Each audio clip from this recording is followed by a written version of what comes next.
오셔가지고 반갑습니다.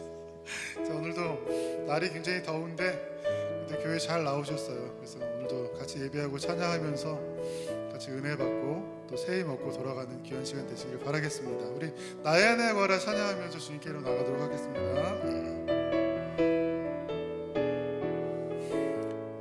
나의 안에 거하라, 나의 안에 거하라. 나는 내 하나님이니 모든 환난 가운데 너를 지키는 자라. 두려워하지 말라. 내가 널 도와주리니 놀라지 말라. 내 손 잡아주리라. 나의 안에 거하라, 나의 안에 거하라. 나는 내 하나님이니 모든 환난 가운데 너를 지키는 자라. 두려워하지 말라. 내가 널 도와주리니 놀라지 말라. 내 손 잡아주리라. 내가 너를 지명하여, 내가 너를 지명하여 불렀나니 너는 내 것이라. 내 것이라, 내 것이라. 너의 하나님이라. 내가 너를 보배롭고 존귀하게 여기노라. 너를 사랑하는 내 여호와라. 한번더 찬양하겠습니다. 나의 안에 거하라, 나의 안에 거하라. 나는 내 하나님이니 모든 환난 가운데 너를 지키는 자라. 두려워하지 말라. 내가 널 도와주리니 놀라지 말라. 내 손 잡아주리라. 내가 너를 지명하여 불렀나니 너는 내 것이라. 내 것이라. 너의 하나님이라. 내가 너를 보배롭고 존귀하게 여기노라. 너를 사랑하는 내 여호와라. 내가 너를 지명하여, 내가 너를 지명하여 불렀나니 너는 내 것이라. 내 것이라, 내 것이라. 너의 하나님이라. 내가 너를 보배롭고 존귀하게 여기노라. 너를 사랑하는 내 여호와라. 아멘. 내가 너를 지명하여 불렀다는 이 말씀이 우리에게 큰 힘과 용기가 되는 이 아침인 것 같습니다. 8월의 찬양 한번 배워볼 텐데요. 8월의 찬양은 범사에 감사를 주신 민내라는 찬양입니다. 특별히 찬양의 가사가 참 좋은데 전 후렴 구절에 범사에 감사를 주신 민내 이 찬양도 있고, 가사도 있고 범사에 감사를 찾으리라는 또 가사가 마음에 와닿더라고요. 보면 우리가 감사할 것이 정말 많은데 그냥 하루하루 지내다 보면 감사한 것이 감사하지 않은 것이 될 때가 참 많은 것 같아요. 이 찬양의 가사처럼 오늘은 찬양하면서 감사할 것을 좀 찾아보는 시간 되었으면 좋을 것 같아요. 찾아보면 정말 많거든요. 오늘 이렇게 더운 가운데도 예배드릴 수 있는 것들도 너무 감사하고 또 사랑하는 성도님 얼굴을 또 이렇게 매주 볼 수 있다는 것도 너무 감사하고 오늘 특별히 이렇게 또 현아가 이렇게 나오는 것도 너무 감사하고 우리 김정식 쌤 부부가 또 나오신 것도 너무 감사하고 찾아보면 감사할 것이 정말 많습니다. 이 찬양 부르시면서 감사의 제목들을 찾아보는 시간 되시길 바라겠습니다. 나의 감사는 마르지 않네. 고난 중 더욱 풍성하리. 믿음 가지고 감사를 찾으리. 나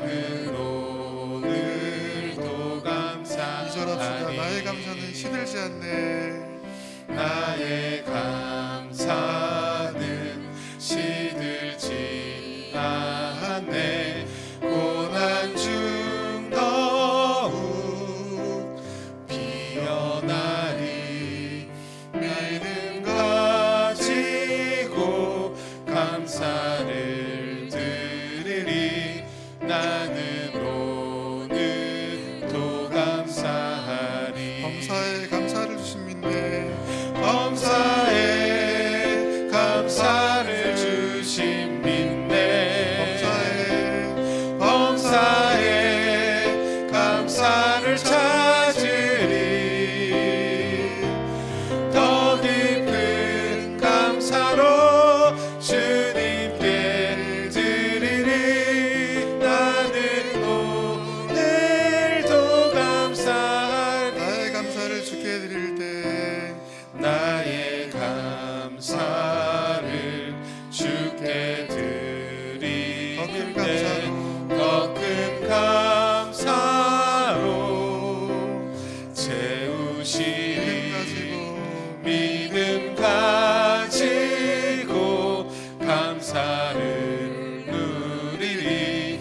나는 오늘도 감사하리. 아멘. 범사에 범사에 감사를 주신 민네 범사에 감사를 찾으리.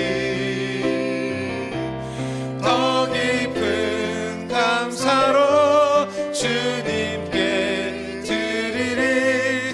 나는 오늘도 감사하리. 찬양합시다. 범사의 감사를 범사에 감사를 주신 민네 범사에 감사를 찾으리. 더 깊은 감사로 주님께 드리리. 나는 오늘도 감사하리.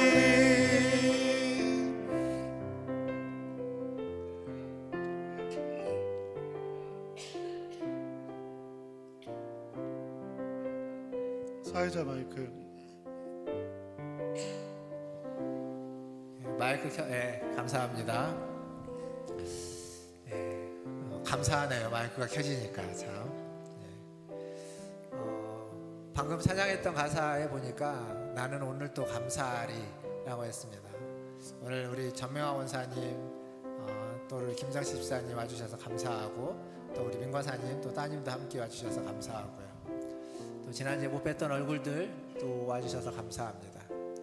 그리고 아까 가사에 보니까 감사를 찾으리라고도 되어 있더라고요.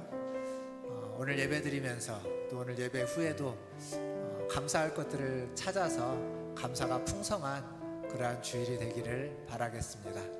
그러한 마음으로 다 함께 일어나셔서 함께 찬양하심으로 8월 첫째 주 2부 예배를 하나님 앞에 드리겠습니다.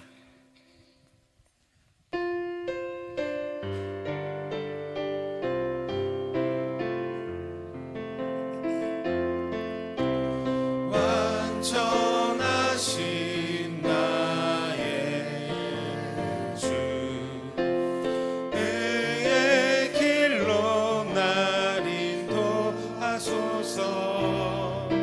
행하신 모든 일 주님의 영광 다 경배합니다. 예배합니다.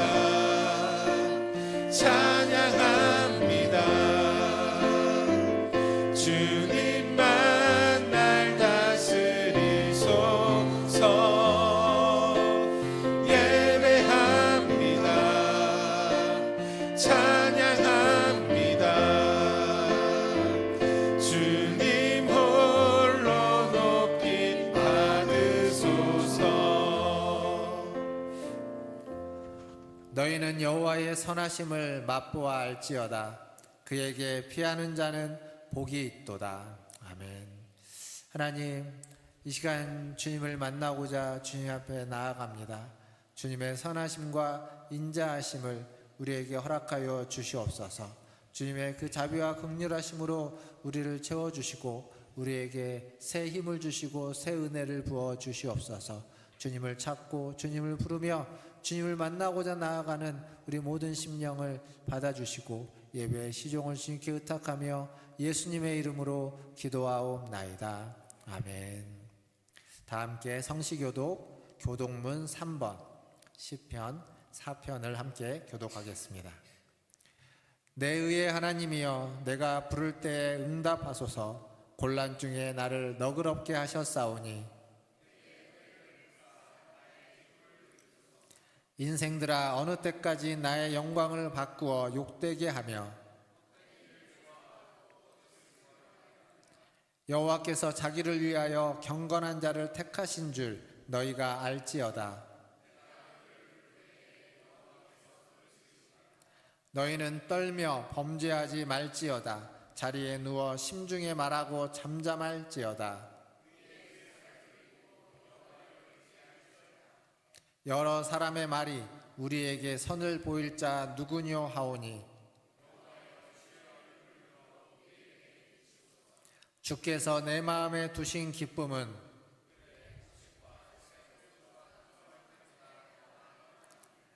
내가 평안히 눕고 자기도 하리니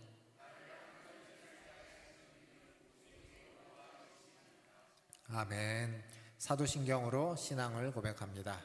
전능하사 천지를 만드신 하나님 아버지를 내가 믿사오며 그 외아들 우리 주 예수 그리스도를 믿사오니 이는 성령으로 잉태하사 동정녀 마리아에게 나시고 본디오 빌라도에게 고난을 받으사 십자가에 못 박혀 죽으시고 장사한 지 사흘 만에 죽은 자 가운데서 다시 살아나시며 하늘에 오르사 전능하신 하나님 우편에 앉아 계시다가 저리로서 산자와 죽은 자를 심판하러 오시리라. 성령을 믿사오며 거룩한 공회와 성도가 서로 교통하는 것과 죄를 사하여 주시는 것과 몸이 다시 사는 것과 영원히 사는 것을 믿사옵나이다. 아멘. 다 함께 앉으셔서 찬양하신 후에 가인구 장로님 기도해 주시겠습니다.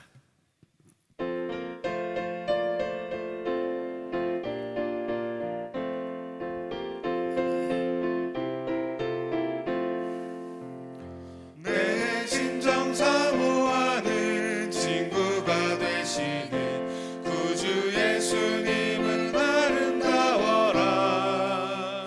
사한 밑에 백합화요 빛나는 새벽별 주님 영원할 길 아주 없도다. 내 맘이 아플 적에 큰 위로 되시며 나 외로울 때 좋은 친구라.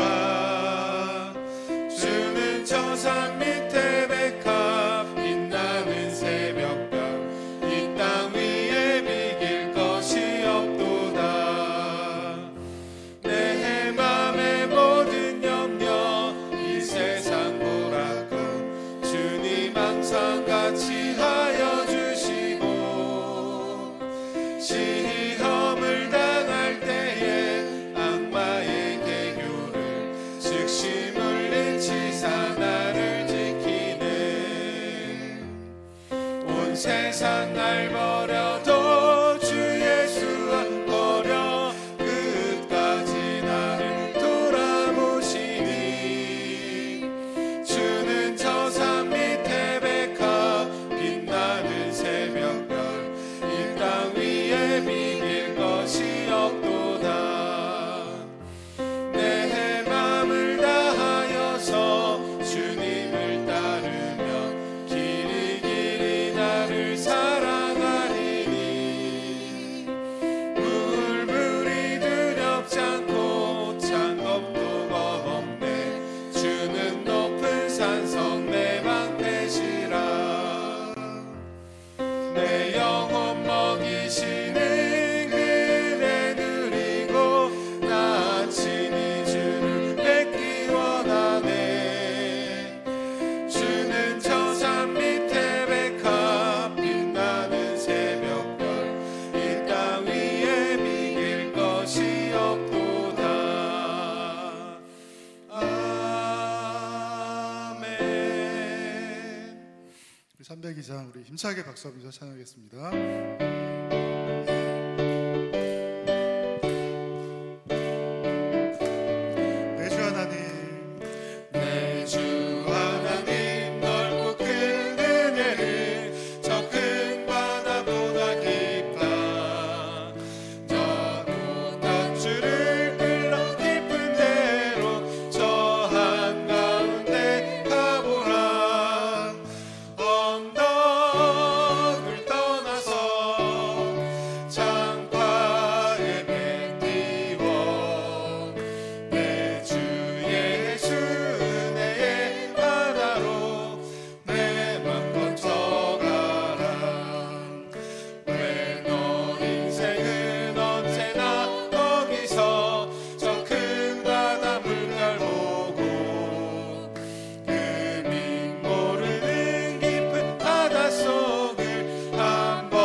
참 사랑의 하나님, 주님의 크신 은혜와 사랑에 감사드립니다.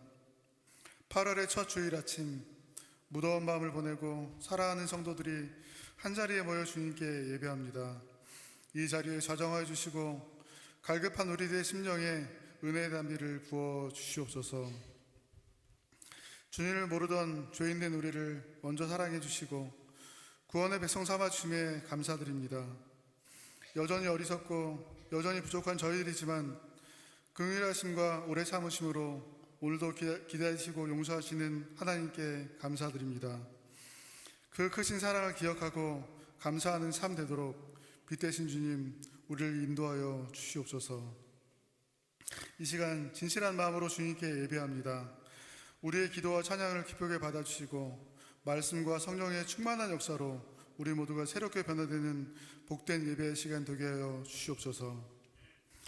계엄과 대선, 한미 관세 협상 등 요동치는 역사 속에서 어느 때보다 단합된 마음과 지혜가 필요한 시간을 마주하고 있습니다. 온 국민의 마음이 하나로 잘 모아지게 하시고 국가의 정책을 책임지는 지도자와 공직자들에게 청량한 마음과 국가를 위한 지혜를 허락하여 주시옵소서. 연일 이어지는 폭염 속에 사랑하는 교회 어르신들이 건강 잃지 않도록 특별한 은혜로 보호하여 주시기를 간구합니다. 또한 사랑하는 성도들의 가정에도 은혜 주셔서 물질과 건강의 얼음 당치 않도록 지켜주시고 때를 따라 도는 주님의 손길로 믿음의 열매, 사랑의 풍성한 가정되도록 은혜의 은혜를 베풀어 주시옵소서. 주님의 은혜로 청소년부 여름세를 풍성하게 마치게 하심에 감사드립니다. 이번 여름세를 통해 배우고 경험한 하나님을 마음에 잘 새기고 하나님 나라의 귀한 군사들로 자라게 하여 주시옵소서. 어린이부 여름 성경학교가 오늘까지 진행 중에 있습니다. 한 사람도 다치지 않고 은혜 가운데 마실 수 있도록 지키고 보호하여 주시옵소서. 어릴 때부터 하나님을 알고 말씀을 배우게 하셨사오니 그리스도의 장성과 분량까지 온전히 잘 자랄 수 있도록 사랑하는 어린이들을 축복하여 주시옵소서. 9월에는 작년부 성경 캠프가 있습니다. 준비하는 손길들의 복 주셔서 기쁨과 즐거움으로 준비하게 하시고 참여하는 성도들에게는 기대하는 마음을 주셔서 시작부터 끝까지 기쁨과 은혜로 충만한 시간 될 수 있도록 인도하여 주시옵소서. 육신의 질병과 연약함으로 또는 마음의 영혼의 문제로 고통받는 성도들이 많이 있습니다. 힘들고 어려운 시간을 보낼 때에 마음이 무너지지 않도록 우리 주님의 크신 팔로 단단히 붙들어 주시옵소서. 온 성도들이 한 마음으로 간구하고 있사오니 여호와 라파 치유해 되신 하나님의 능력으로 병이 낫게 하시고 강건함을 얻을 수 있도록 은혜의 은혜를 더하여 주시옵소서. 오늘도 생명의 말씀을 가지고 단위에 서시는 박성호 목사님, 성령께서 그 마음과 생각과 입술을 주정하여 주셔서 하나님의 귀한 은혜의 통로로 사용하여 주시옵소서. 갈급한 성도들의 심령이 주님의 말씀의 은혜 받기 원합니다. 닫혀진 우리들의 믿음의 눈을 성령께서 밝히 열어주시고 진리의 말씀으로 깨달음의 은혜로 풍성한 복된 말씀의 시간 되게 하여 주시옵소서. 이른 아침부터 주차와 안내로 찬양단과 교사로 주방봉사로 교회 곳곳에서 수고하는 아름다운 손길들이 있습니다. 그들의 아름다운 헌신을 기쁘게 받아주시고 육신과 영혼의 풍성한 열매로 한 사람 한 사람 축복하여 주시옵소서. 예배를 시작했습니다. 마칠 때까지 주님 한 분 홀로 영광 받으시는 예배 되기를 소망하며 모든 말씀을 예수님의 이름으로 기도합니다. 아멘.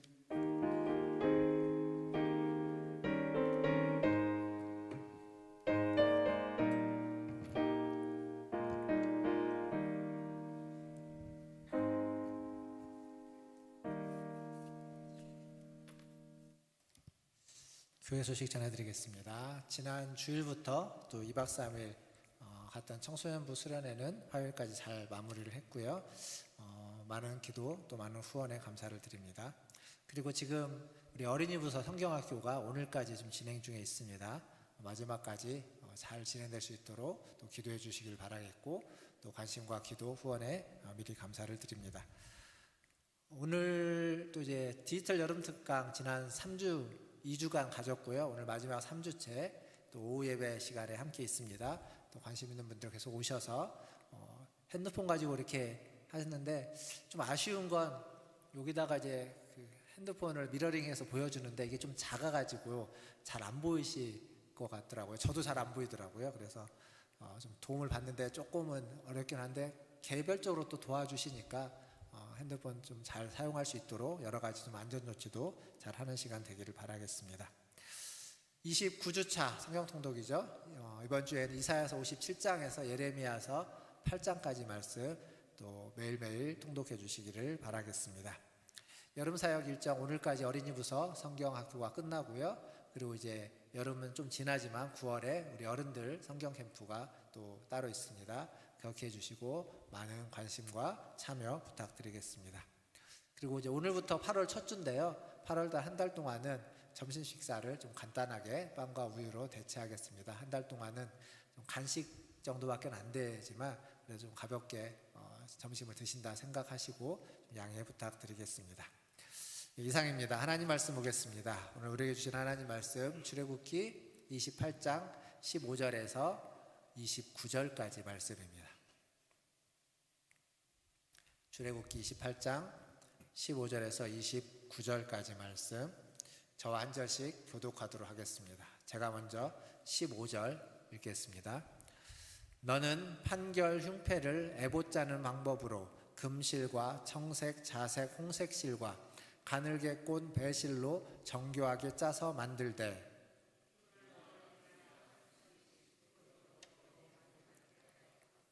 그것에 네 줄로 보석을 물리되 첫 줄은 홍보석, 황옥, 녹주옥이요 셋째 줄은 호박, 백만호, 자수정이요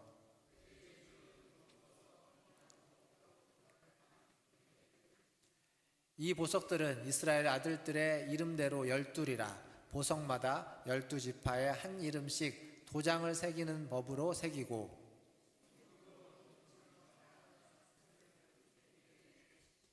또 금고리 둘을 만들어 흉패 위 곧 흉패 두 끝에 그 두 고리를 달고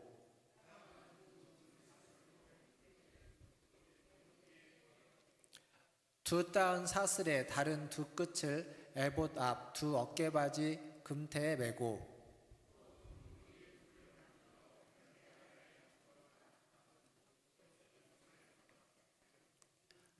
또 금고리 둘을 만들어 에봇 앞 두 어깨바지 아래 매는 자리 가까운 쪽 곧 정교하게 짠 띠 위쪽에 달고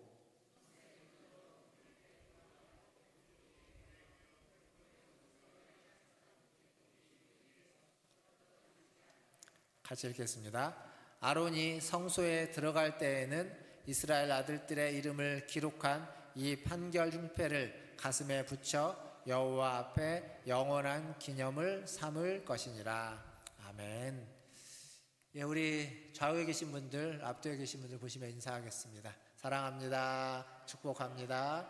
사랑합니다. 축복합니다. 오늘 이렇게 말씀을 보다 보니까 흉패, 판결 흉패를 만들어서 어떻게 달라라고 하는 설명을 쭉 하고 있는데 하나도 귀에 안 들어오시죠? 네. 그림이 안 그려질 겁니다. 이거 직접 해보지 않으면 이게 무슨 얘기인지 잘 모를 겁니다. 뭐 그걸 오늘 말씀에서 그게 별로 중요한 건 아니기 때문에 하지만 읽지 않으면 우리가 언제 또 이런 구절들을 잘 읽어볼 일이 없어서 일부러 29절까지를 다 차근차근 읽어봤습니다. 혹시 학교 다니시면서 옛날이죠. 벌써 수십 년 전인데 그때 배웠던 것 중에 혹시 기억에 남는 게 있으십니까? 생각만 하시라는 겁니다. 생각만. 저는 중학교 때 한문 선생님이 가르쳐 주셨던 한자 그 고사성어 같은 거죠. 한자 중에 다 하나도 기억이 안 나는데 기억나는 게 하나 딱 있습니다. 제가 자주 써먹는 건데 여러분들한테도 뭐 한두 번은 말씀드렸던 것 같은데 우리가 잘 아는 지피지기면 뭐라고요?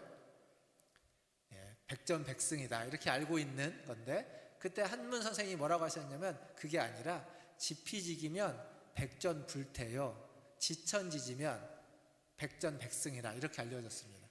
제가 말씀을 준비하면서 다시 찾아보니까 이 뒷부분이 조금 다르더라고요. 삼국지에 원래 있는 부분하고. 그래서 어쨌거나 지피지기면 백전불태.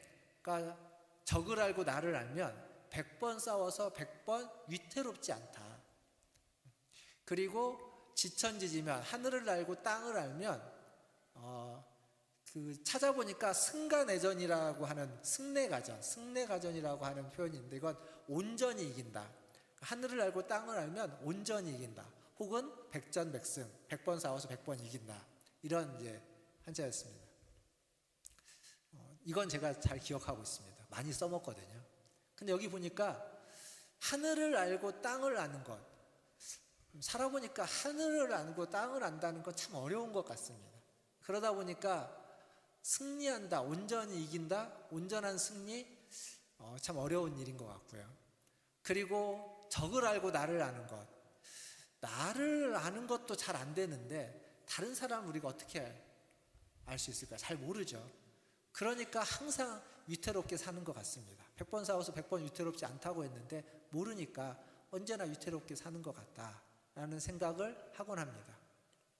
그리고 제가 또 목회하면서 마음에 새겨놓았던 가르침, 가치, 철학들이 있습니다. 그게 뭐냐면 하나님은 나만의 하나님이 아니라 우리의 하나님이다라는 겁니다. 그리고 또 하나는 뭐냐면 내가 가지고 있는 우리의 믿음과 신앙이라는 게 나만을 위한 것이 아니라 우리 모두를 위한 것이다 라고 하는 가르침이었습니다. 그래서 신앙을 가졌는데 나만 잘 되는 것, 신앙을 가지면 내가 잘 돼야 되겠죠. 내가 복을 받는 게 맞습니다. 근데 그것보다 더 중요한 것은 함께 잘 되는 것이다 라는 거예요. 내가 가지고 있는 믿음이, 내가 가지고 있는 신앙의 어떠한 모습이 나를 이롭게 하고 유익하게 하는 것에서만 머무르면 반쪽짜리고, 그것이 다른 사람을 유익해 하고 다른 사람을 도와주고 세상을 유익해 하고 세상의 이로움이 된다면 그것이 우리가 가진 신앙, 우리가 가진 믿음의 진정한 모습이다라고 하는 생각을 항상 하면서 살아갑니다. 제가 이 얘기를 하는 건 제 마음에 기억하고 있었던 가르침, 새겨둔 것들인데 여러분의 마음에는 어떤 가르침과 어떤 것이 새겨져 있으십니까? 아마 다 있을 겁니다. 한번 생각해 보시고 오늘 이 말씀을 들으면서 여러분의 마음속에 새겨놓은, 여러분의 마음속에 기록되어져 있는 그 가치는 무엇인지를 다시 한번 재발견하는 시간 되기를 바라겠습니다. 오늘 말씀은 에봇 위에 있는 흉패라고 하는, 판결 흉패라고 하는 것을 보게 될 것인데, 지난주에 에봇은 뭐와 비슷하다고 말씀드렸죠? 앞치마와 비슷합니다. 앞치마인데 그 앞치마의 가슴 부분에다가 하나의 패를 붙이는 겁니다. 근데 이 패라고 하면 약간 좀 딱딱한 어떤 나무로 만들거나 혹은 금속으로 만든 패를 연상하는데, 오늘 성경을 보다 보니까 에봇을 만든 것과 똑같은 방식으로, 그리고 실로 만들라고 되어져 있습니다. 그 얘기는 뭐냐면 이 판결 흉패라고 하는 가슴에 붙이는 패는 딱딱한 패가 아니라 그냥 직물입니다. 천으로 만든 주머니라고 생각하면 됩니다. 네모난 주머니라고 생각하면 됩니다. 에봇이라는 옷에 달려있는 주머니입니다. 근데 이 판결 흉패와 에봇의 관계를 우리가 이해하려면 성막에 있는 이 지성소에 있는 언약궤와 속죄소의 관계를 좀 잘 이해해야 됩니다. 분명 지성소는 하나님의 임재를 상징하는 장소이고, 거기에 있는 언약궤는 그 안에 하나님의 말씀인 십계명의 두 돌판과 아론의 쌍난 지팡이를 담아두는 곳이었는데, 그 언약궤 위에 있는 것이 뭐냐면 언약궤 뚜껑이죠. 근데 그것을 속죄소라고 부른다고 했습니다. 근데 그 속죄소가 하나님의 보좌를 상징하고 하나님이 거기에 임재한다라고 강하게 강조하고 있습니다. 그렇게 보면 지성소보다 언약궤가 더 중요하고 언약궤보다 그 위에 있는 속죄소가 더 중요한 기물이고 위치와 공간이 되는 겁니다. 근데 이 에봇과 판결 흉배의 관계는 뭐와 같냐면 언약궤와 속죄소의 관계와 같습니다. 제가 지난주에 에봇 얘기하면서 에봇이 굉장히 중요하다고 강조를 했거든요. 근데 오늘은 에봇과 흉패 중에 더 중요한 것을 굳이 얘기하자면 흉패가 더 중요합니다. 언약궤와 속죄소 중에 더 중요한 거 하나를 꼽으라면 속죄소인 것처럼, 언약궤 위에 속죄소가 얹어 있는 것처럼 에봇 위에 판결 흉패라고 하는 흉패가 가슴에 붙여지게 되기 때문에 이게 훨씬 더 중요하다. 그걸 성경에 보면 어떤 식으로 표현하냐면, 에봇이라는 그 옷에 대한 설명이 히브리 단어로 190단어 정도가 사용됩니다.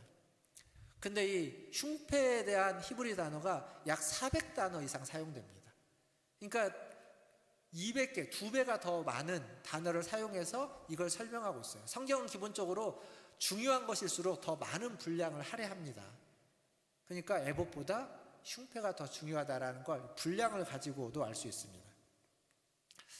또 하나 이제 기억할 건 판결 흉패라고 되어져 있죠. 15절에. 근데 이게 이제 세번역 성경에 가면 뭐라고 되어 있냐면 판결 가슴바지라고 되어 있습니다. 가슴바지. 그리고 공동번역, 가톨릭과 개신교가 함께 번역한 공동번역 성경에 가면 이 판결이라는 말을 좀 다르게 해놨는데 시비를 가리는 가슴바지 이렇게 해놨습니다. 판결 흉패라고 하는 말은 어쩌면 좀 더 한자적인 표현이고, 가슴바지는 약간 우리 그냥 국어적인 표현일 텐데 다 비슷한 얘기죠.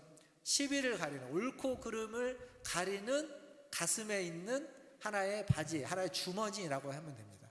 가슴에 있는 판결, 시비를 가리는, 옳고 그름을 가리는 주머니, 이게 이제 판결 흉패라는 것이라고 말할 수 있습니다.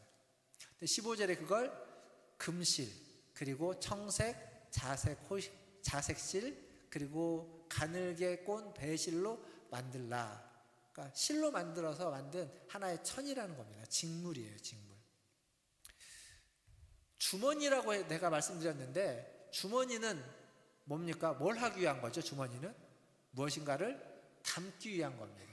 그래서 제가 오늘 29절까지만 읽었는데 30절부터 이제 뭐가 나오냐면 우림과 둠림이라는 게 나옵니다.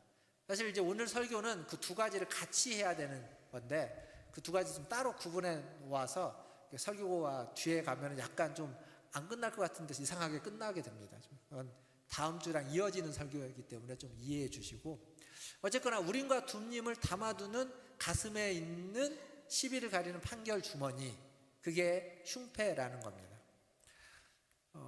재료는 아까 앞에서 말씀드렸는데 크기는 가로 세로 약 20cm 정도의 정사각형 모양입니다.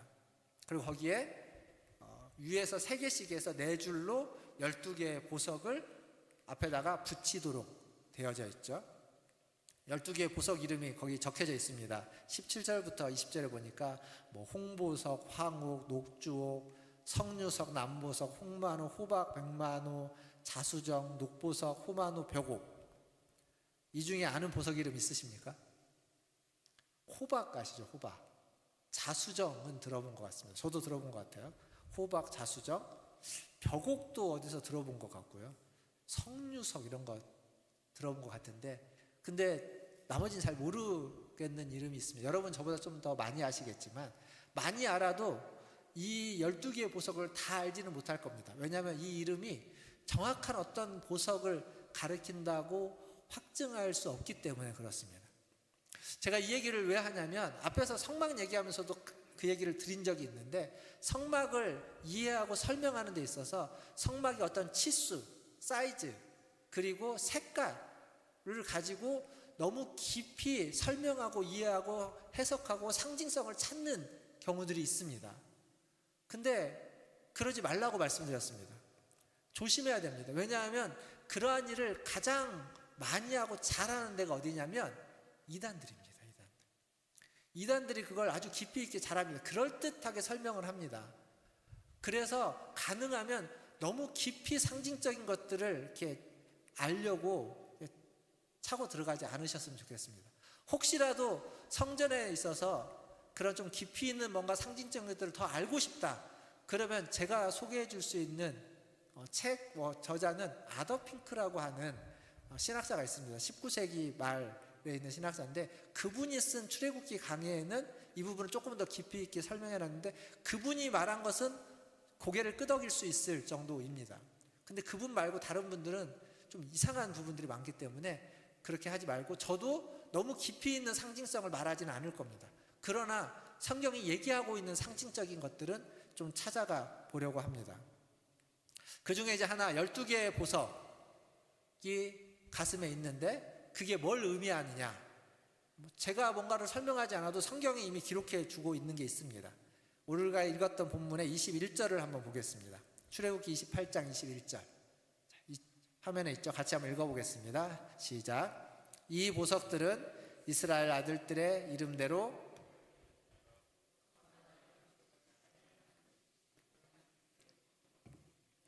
아멘. 자, 여기 보면 12보석을 가슴에 붙이라고 했는데 그걸 뭐라고 말하냐면 이 보석들은 이스라엘 아들들, 12아들들의 이름처럼, 그 12아들처럼 12개인데 각 보석마다 하나의 한 아들들의 이름을 도장을 새기는 것처럼 새겨라.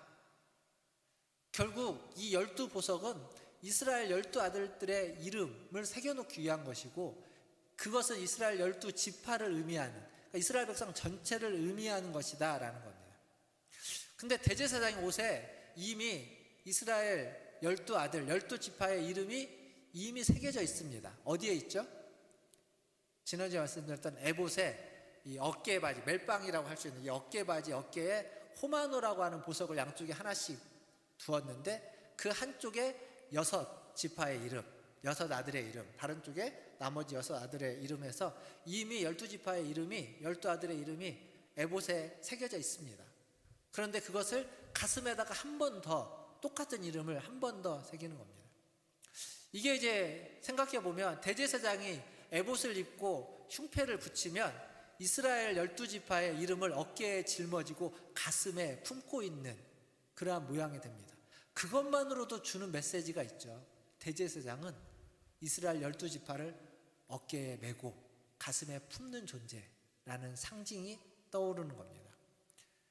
여기에서 이제 상징적인 의미를 좀 같이 흉패에 대한 것을 찾아볼 텐데, 앞에서도 상징을 찾을 때 항상 뭐부터 시작했냐면 그 기물이 무엇으로 만들어졌느냐부터 시작했죠. 이 판결 흉패는 앞에서 말씀드렸던 것처럼 금실, 청색, 자색, 홍색실, 그리고 가늘게 꼰 배실. 제가 이렇게 외우고 있는 건 이 얘기를 지금까지 굉장히 많이 했습니다. 이 재료를 가지고 뭘 만들었죠? 지난주에 본 거? 에봇도 이걸로 만들었습니다. 그리고 또 뭘 만들었죠? 휘장, 출입문의 휘장, 성막의 휘장, 지성소의 휘장도 다 이걸로 만들었습니다. 그리고 또 뭘 만들었죠? 지성소의 덮개도 이걸로 만들었습니다. 똑같은 걸 계속 하기 때문에 제가 반복해서 저도 알 수 있는 건데, 결국 이걸 뭘 얘기하냐면 지난주에 에봇에 대해서 이야기할 때 뭐라고 말씀드렸습니까? 에봇은 하늘에 속한 하나의 상징물이다 라고 말씀드렸습니다. 똑같이 흉패도 마찬가지입니다. 하늘에 속한 상징물이라고 볼 수 있죠. 그리고 정사각형으로 만들었다라고 하는 것도 거기에 덧붙여집니다. 지성소라는 공간이 가로 세로 20규빗과 높이 20규빗에서 정육면체 모양으로 만들어집니다. 이게 나중에 이제 계시록에 가면 새하늘과 새 땅 얘기하면서 거룩한 성 예루살렘을 이야기할 때 그것도 정육면체의 모습으로 나옵니다. 근데 공간이기 때문에 정육면체인 거거든요. 근데 이 공간이 아니라 가슴에 붙이는 건 공간으로 만들 수 없으니까 평면으로 하기 때문에 정사각형 모양으로 띄고 있는 겁니다. 그래서 20cm, 20cm 정도의 정사각형 모양. 결국 이 판결 흉패라고 하는 것이 상징하는 건 뭐냐면 제사장의 옷, 제사장이 입고 있는 옷 중에 지성소와 같은 공간을 상징합니다. 그러니까 성전에 지성소와 같은 공간, 하나님의 임재를 상징하는 지성소와 같은 공간이 있는 것처럼 제사장의 옷 중에 지성소와 같은 공간을 상징해 주는 게 흉패가 되는 겁니다. 그래서 이걸 신학자들은 가슴에 달린 지성소 이렇게 설명하기도 합니다. 가슴에 달린 지성소. 지성소가 상징하는 또 하나의 표현은 하나님의 임재였습니다. 속죄소로 딱 이렇게 좁게 볼 수도 있지만 좀 넓게 보면 지성소가 하나님의 임재입니다. 그러면 가슴에 달린 지성소라는 말은 가슴에 임한 하나님의 임재 이렇게 설명할 수 있습니다. 그리고 그것을 좀 신약적인 표현으로 단어를 좀 바꿔보면 우리의 마음 속에, 우리의 마음에 임한 하나님의 임재라고 좀 바꿔서 설명할 수 있습니다. 결국 그건 신약에서 뭘 의미하냐면 성령을 의미한다, 이렇게까지 확장해서 이해할 수 있습니다. 이건 좀 단어를 가지고, 단어의 의미를 가지고 확장해서 이해해 가는 겁니다. 결국 성막이라고 하는 곳의 지성소는요, 어떤 공간에 하나님이 임재하는 상징적인 공간입니다. 그런데 성막 자체가 사실 이동할 수 있는 것이긴 하지만 어느 정도 딱 성막을 치고 나면 고정되어져 있죠. 성막이 이동하기 전까지는 그 자리에 고정되어져 있고, 그 고정된 공간 안에, 고정된 장소에, 고정된 곳에 하나님이 임재한다, 이렇게 지금 상징하고 있습니다. 그런데 대제사장의 이 흉패는요, 대제사장이 의복을 입고, 옷을 입고, 겉옷을 입고, 에봇을 입고, 흉패를 딱 붙이고, 머리에 이제 관을 쓰고 순금패를 붙이고 난 다음에 그는 성막 안을 다니다가 성소로 들어갑니다. 이게 이제 무슨 얘기냐면, 가슴에 달린 지성소, 가슴에 있는 지성소라고 하는 말은, 지성소는 고정된 공간이었는데 대제사장의 의복의 지성소를 만들어 둠으로써 대제사장이 움직일 때 지성소가 같이 움직이는 것 같습니다. 하나님의 임재가 고정된 어느 곳에 있는 것이 아니라 같이 움직이는 것이고, 그리고 하나님이 우리 사이에 함께 하고 있다는 것을 대제사장의 움직임을 통해서 이스라엘 백성은 볼 수 있는 겁니다. 그리고 그가 성전에 들어가고 있는 모습을 보는 거죠. 하나님의 임재를 가시적으로 보여주는 겁니다. 사실 성막 자체가 그렇습니다. 성막 자체가 하나님의 임재를 가시적으로 보여지는 하나의 큰 상징물입니다. 출애굽기 40장에 가면 이스라엘이 이제 성막을 다 완성하고 난 다음에 하나님 앞에 제사를 드리니까 그곳에 구름기둥과 불기둥이 임하는 장면이 나옵니다. 출애굽을 할 때 광야에서 성막을 가운데에다가 짓고, 전에도 그 그림을 보여줬지만 이스라엘 백성은 삥 둘러가지고 각 지파별로 진을 쳤죠. 각 지파 안에서 가운데를 보면 성전이, 성막이 보입니다. 그런데 성막이 그렇게 무슨 높은 건물이 아니니까 여러 텐트들이 있고 좀 멀리 가면 잘 안 보일 겁니다.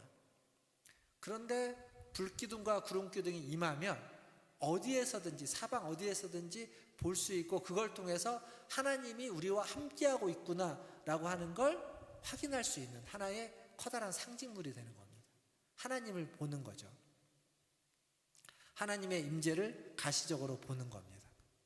여러분, 살면서 하나님의 임재를 가시적으로 본 경험이 있으신가요? 사실 우리는요, 의미적으로 보면 우리는 매일매일 하나님의 임재를 가시적으로 보고 있습니다.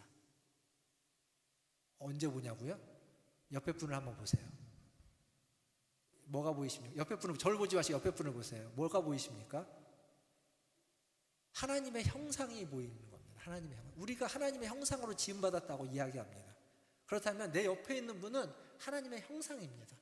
하나님을 보는 거예요. 우리의 눈으로. 근데 이건 이제 의미적으로 그렇죠.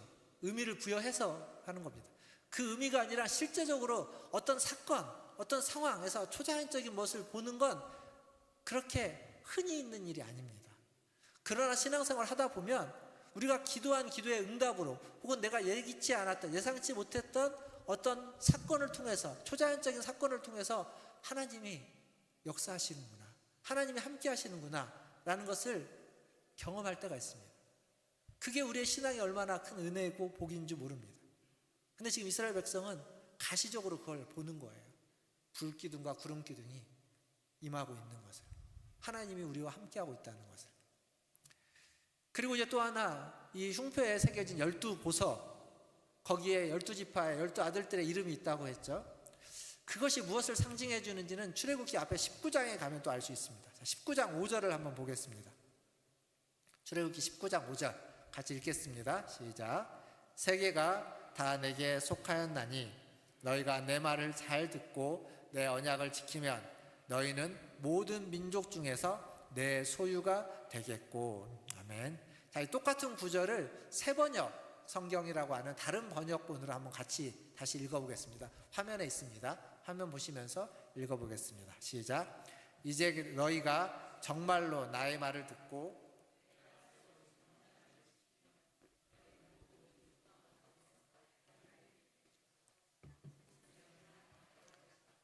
그러므로 너희는 내가 선택한 백성이 되고.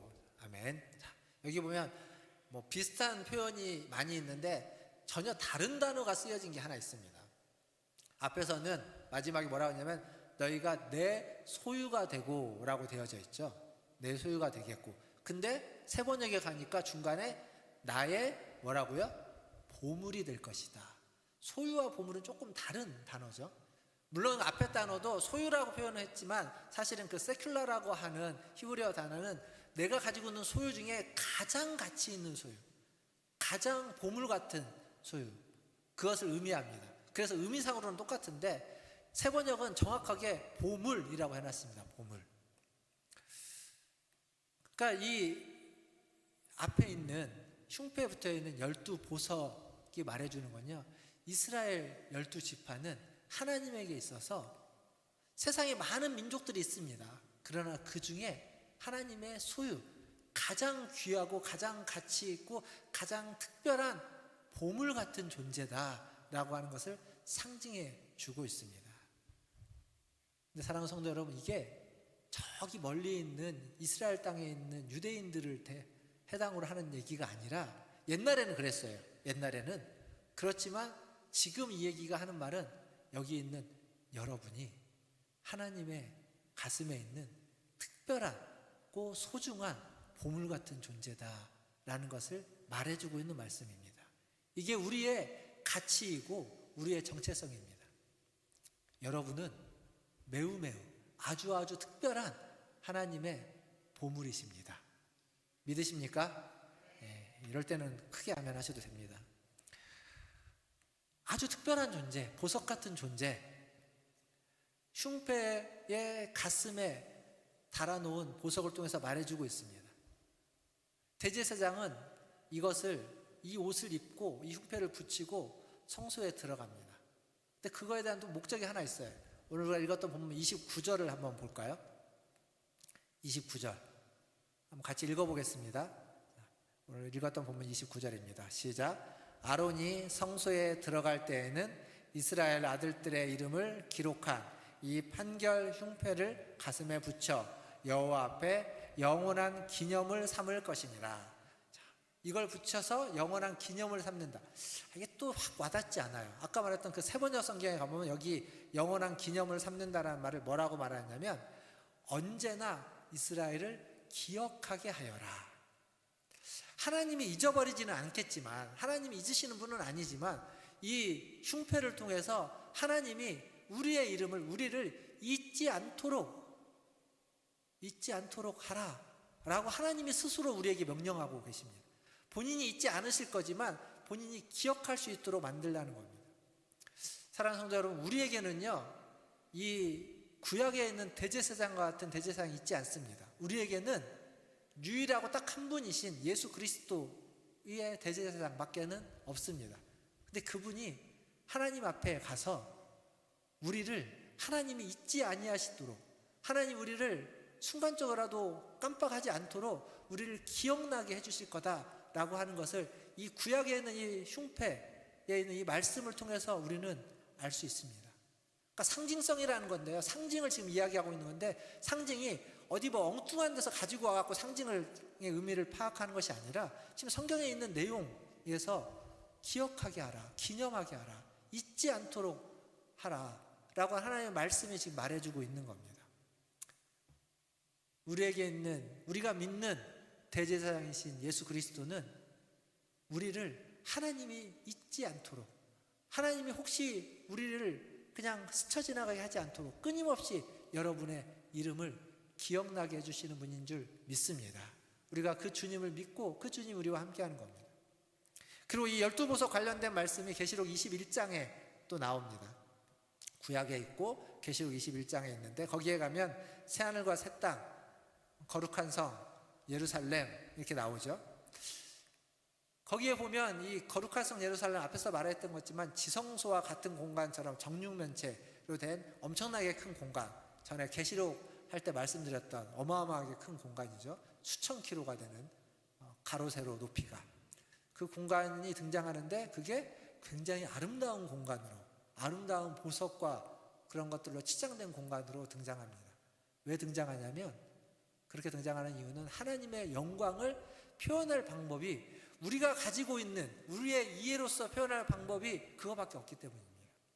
하나님의 그 빛나는 영광을 표현하려고 하니까 가장 가치 있고 가장 소중하고 가장 빛나는 보석으로, 금은보와 보석으로 표현할 수밖에 없기에 그렇게 표현하고 있는 겁니다.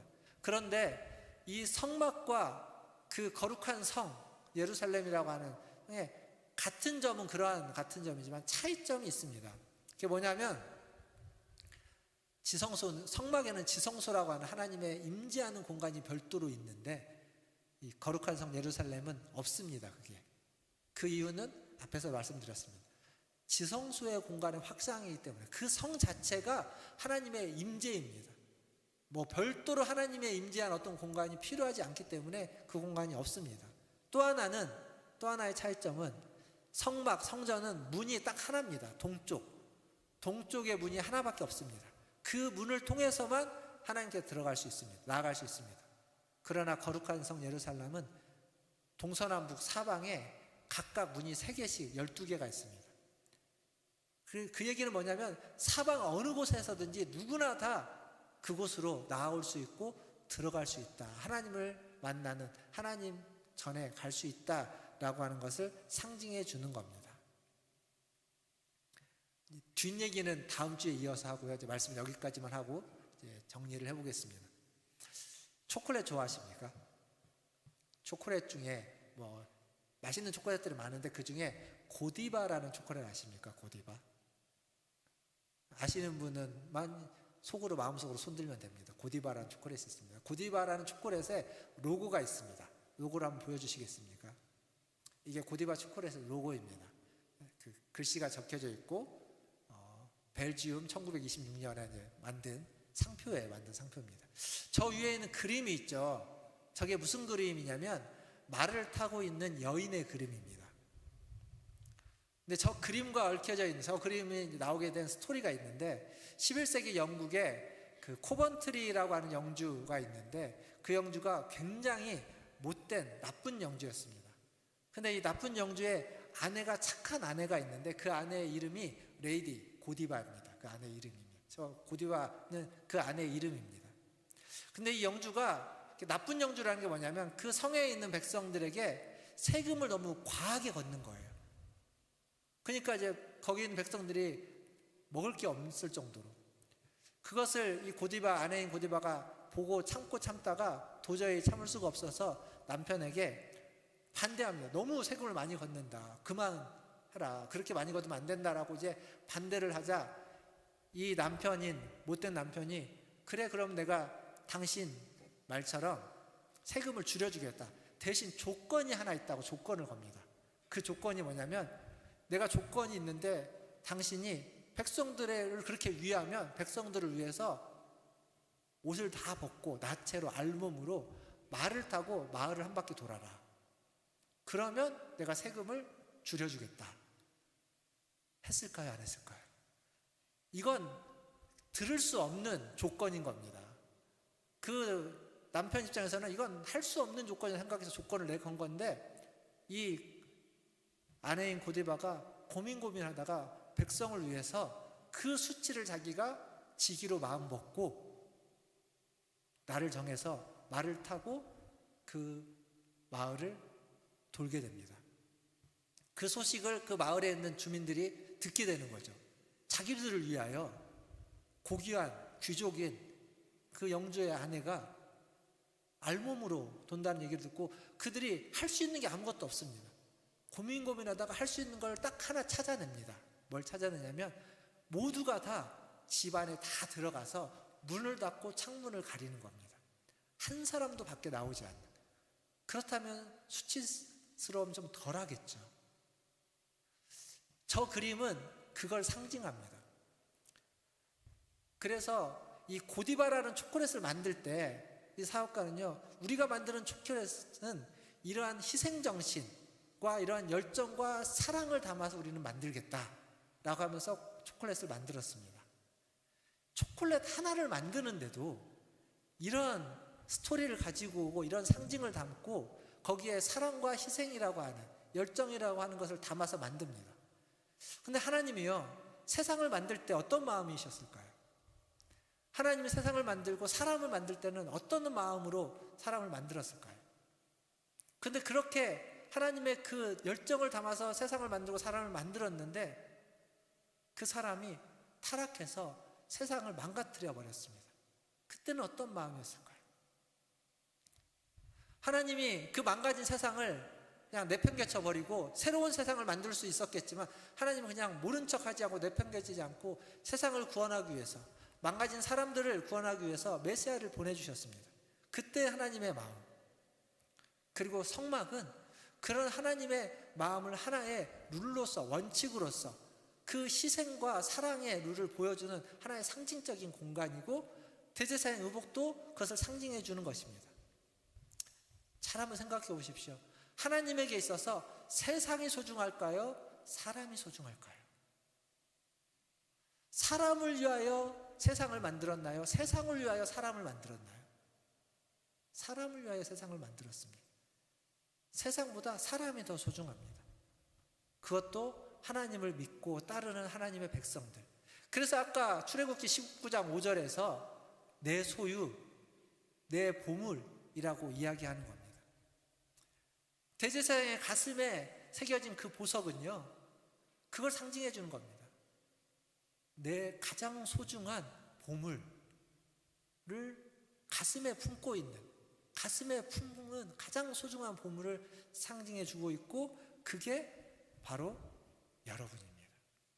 그게 바로 여러분 자신인 겁니다. 내가 얼마나 귀한 자인지.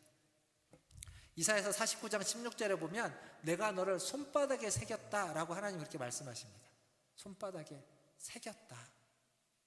절대 지워지지 않는다. 그만큼 소중하고 그만큼 귀한 존재다라는 겁니다.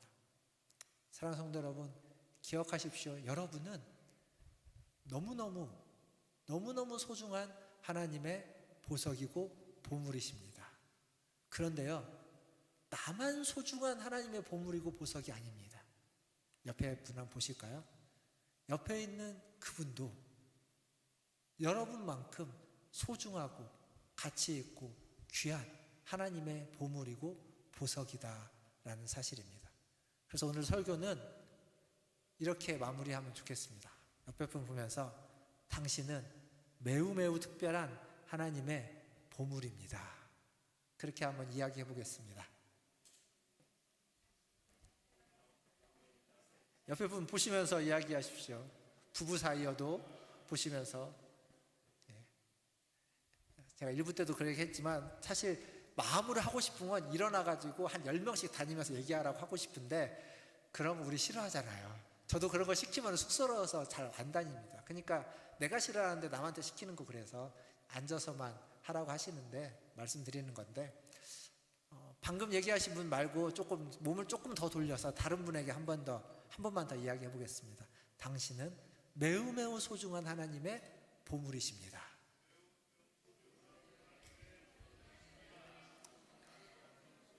네. 쑥스러워도 좋은 얘기입니다. 꼭 기억하십시오. 나도, 그리고 내 옆에 있는 분도 매우 소중한 특별한 하나님의 보물이라는 걸 기도하겠습니다. 같이 한번 기도하면 좋겠습니다. 여러분이 하나님께 그렇게 귀한 보물이십니다. 그리고 내 옆에 있는 분도 그렇게 하나님의 귀한 보물입니다. 아니, 어쩌면 우리가 밖에서 만나는 모든 사람이 하나님의 그런 귀한 보물이 될 수 있는 분들입니다. 하나님, 나를 하나님의 특별한 사람으로 삼아주셔서 감사하고, 그리고 우리를 하나님의 특별한 자로 부르셔서 감사합니다. 그리고 하나님의 특별한 자로 부름받아야 되는 또 많은 사람들이 있습니다. 하나님, 그들에게도 하나님의 특별한 은혜와 사랑을 전해주셔서 그들도 하나님의 특별한 백성이 되게 하여 주시옵소서. 우리 같이 함께 기도하며 나아가겠습니다. 기도하겠습니다. 하나님, 주님 앞에 나아갑니다. 우리가 얼마나 특별한 존재, 우리가 얼마나 특별한 사람인지를 주시옵소서. 하나님, 날마다 주님의 은혜와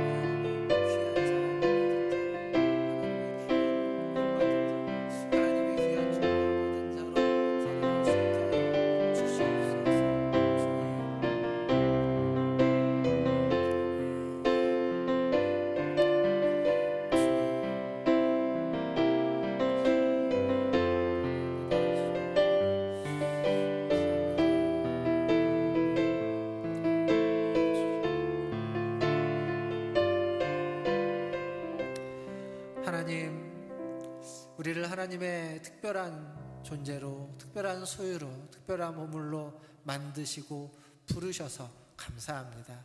하나님, 그렇게 부름받아 이 자리에 왔습니다. 이제는 하나님 부름받은 자답게 특별한 소유, 특별한 보물답게 살아가는 우리 모든 성도들 되게 하여 주시옵소서. 우리의 삶이 하나님의 그 특별한 부르심에 합당하게 살아가게 하여 주실 뿐만 아니라 하나님의 그 부르심을 필요로 하는 자들에게 하나님 그 부르심을 전할 수 있는 그러한 삶을 살아가는 우리 모든 문화전제일교회 성도들 되게 하여 주시옵소서. 다시 한번 하나님께 감사하며 하나님 베푸신 은혜를 찬양하며 예수님의 이름으로 기도하옵나이다. 아멘. 우리 찬송가 438장 찬양하시면서 준비하신 예물 하나님께 드리겠습니다.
기도하겠습니다. 우리의 모든 죄를 사하여 주시는 주님, 그리고 우리와 함께 동행하여 주시는 주님, 주님이 함께 하시기에 그것이 어느 곳이든지 하나님의 나라이며 하나님의 다스림을 받는 곳이며 하나님의 성전이고 하나님의 앞인 것을 고백합니다. 감사합니다. 매일매일 그러한 삶을 살게 하여 주시옵소서. 오늘도 주님 앞에 나올 때 빈손으로 오지 않고 주신 물질 중 일부를 구별하여 주님께 드렸습니다. 이 물질이 쓰이는 곳에 하나님의 나라가 임하기를 원하며 하나님의 뜻이 이루어지고 하나님의 이름이 더욱 아름답게 영광스럽게 빛나기를 원합니다. 또한 이 예물을 드린 우리 성도들의 삶에도 하나님이 함께하여 주셔서 그의 삶이 빛나게 하시고 그의 삶이 아름답게 하시고 그의 삶을 통하여 하나님께 영광을 돌리며 하나님을 높이게 하여 주시옵소서. 삶의 모든 자리자리마다 모든 순간순간마다 하늘에서 이루어진 뜻이 그의 삶의 자리에도 그 순간에도 이루어지게 하여 주시고 하나님이 함께 하심으로 하나님을 영화롭게 하며 하나님이 주신 은혜와 복으로 많은 열매들을 맺고 많은 복을 누리며 기쁨과 감사로 하나님 살아가는 그러한 모든 귀한 삶이 되게 하여 주시옵소서.